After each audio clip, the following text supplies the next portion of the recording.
It's time for another WrestlePlanet news update, as a huge name was backstage at last night's WWE Hell in a Cell pay-per-view.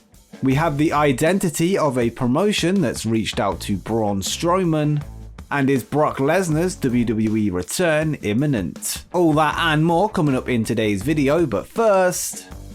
This past week, GCW held a show in Laramie, Wyoming named Outlaw Mudshow, main evented by Mance Warner challenging the always controversial Nick Gage for his GCW World title. As with most Nick Gage matches, things got pretty brutal, so much so that during the main event, the police showed up thinking that the match was real. AEW and GCW wrestler Joey Janela tweeted a video of the aftermath showing Warner being questioned by police with the caption, 8 cops showed up questioning Mance Warner and looking for Gage for the concession stand brawl during the main event of GCW wrestling. The good old days are back.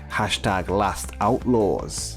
Janela then posted an update later on in the night from a local bar with a video of a police car circling the premises. He said, "We are out at a bar and the cops who came to the building drove by the bar and looked Mance Warner dead in the eyes while driving slowly past the window. No BS."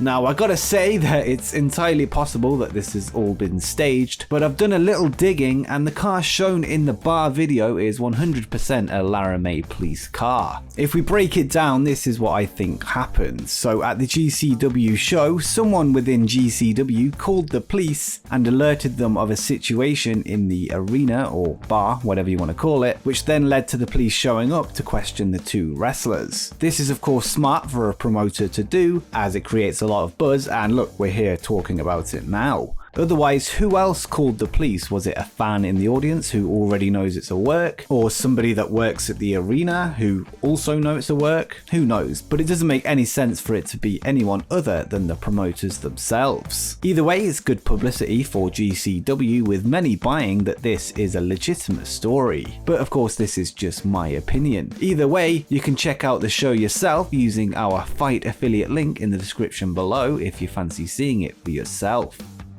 New Japan Pro-Wrestling recently announced the Tag Team Turbulence tournament, which will take place on their US brand New Japan Strong. The participants have been revealed, and the tournament will see the return of a certain ex-Bullet Club tag team. Carl Anderson and Doc Gallows, known as the Good Brothers, will take on Clark Connors and TJP to kick things off. The duo are 3-time IWGP Tag Team Champions, and they also have a World Tag League victory to their name. The Good Brothers haven't wrestled for the promotion since they left for WWE in 2016 and are currently signed to Impact Wrestling following their release in April of last year. They have of course since then also made several appearances for AEW alongside the Elite. Of course, New Japan have a working relationship with Impact, but the duo did confirm last year that their contracts allow them to work for New Japan at the same time. It's unlikely that they'll be presented as Bullet Club members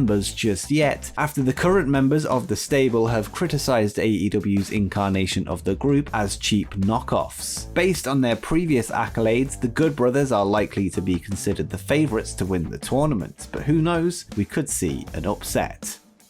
AEW President Tony Khan recently spoke with UPI.com and discussed an early idea for AEW to have a ThunderDome style video wall at AEW tapings during the pandemic era. As we know, that didn't happen, with AEW choosing to go with the option of having enhancement talent fill the ringside seats to recreate the feel of an actual crowd. A bit later on in the pandemic, the more distant seats from the ring were filled up by real fans, all spaced across the arena. Khan spoke of his decision to take this approach over virtual fans and said, "It was a fine idea and WWE did it, but it wasn't what I wanted to do. I respect it, it's good, and it's economical, but I wanted to continue to find a way to do the shows for the fans every week."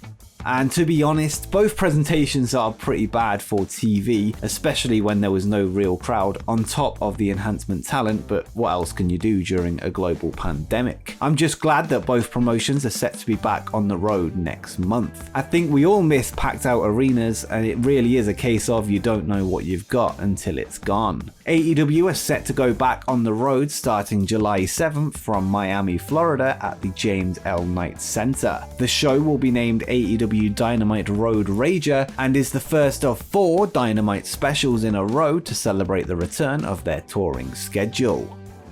Last week, it was reported by PW Insider that former multi-time WWE Women's Champion Becky Lynch had been training at the Performance Center. She is said to have been working in the ring as well as watching matches from the sidelines. The PC had been holding in-house events featuring developmental talent with several WWE main roster executives, coaches, and producers in attendance. According to the report, Becky was looking quote jacked and like she'd never left.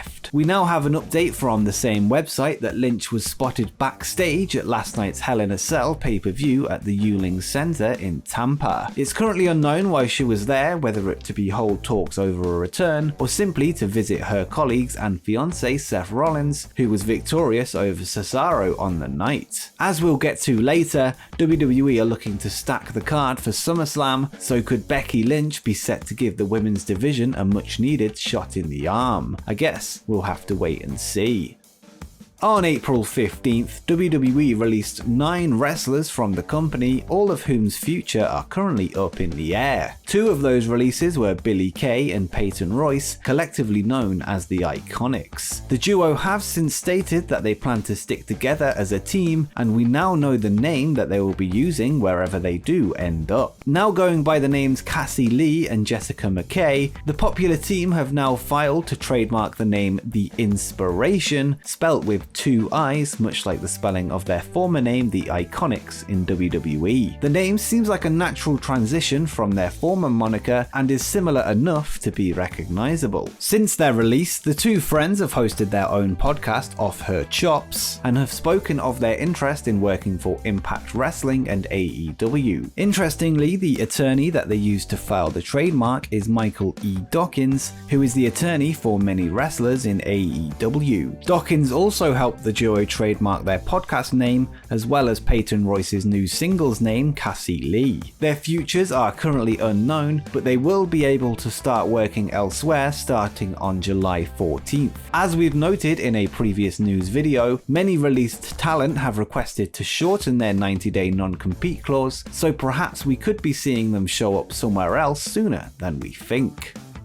And speaking of released WWE talent, let's go to an update regarding Braun Strowman. Strowman was released on June 2nd of this year and is said to have had various promotions reach out to inquire about his services. Not only is Mark Henry trying to link Braun up with AEW, with there being interest from both sides, but now Major League Wrestling are putting their name in the hat as a possible destination for the monster among men. According to Mike Johnson of PW Insider, MLW have been in touch with high-profile talents, with the promotion wanting to build upon their roster ahead of their new season in September. One of those high-profile talents is said to be Braun Strowman. MLW has one of the best presentations in the business, that of a realistic sports-based product, and I'd love to see them sign someone of Braun's stature to help them expand their audience. The promotion has a lot going on right now, with them currently being in talks with an unknown broadcaster after cancelling their deal with DAZN. DAZN is a pretty big deal, so voluntarily cancelling it must mean they have something big lined up.